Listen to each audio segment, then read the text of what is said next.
gözləri tez-tez qırpmaq görmə qabiliyyətini yaxşılaşdırırmı? Və ya deyirlərmiş ki, yaxşılaşdırırmış.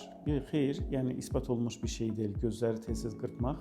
Bir var istəksiz qırpmaq, yəni insanın özünün xəbəri yoxdur, tez-tez gözünü qırpır. Əlbəttə ki, bu hər hansı bir problem nəticəsində ortaya çıxan bir şeydir.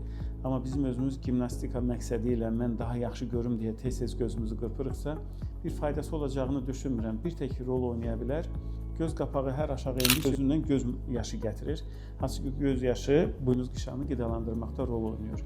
Amma o göz yaşının da sekresiyası, yəni ifrazı burada göz yaşı vəzsi vasitəsilə olunur. Yəni biz nə qədər çox gözümüzü qırpsaq da, göz yaşı ifraz edən vəzinin funksiyasını artıra bilmirik.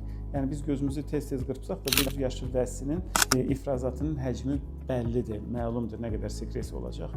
Dolayısıyla tez-tez göz qırpmağın normal halda bir məşq olaraq heç bir işə yarayacağını düşünmürəm.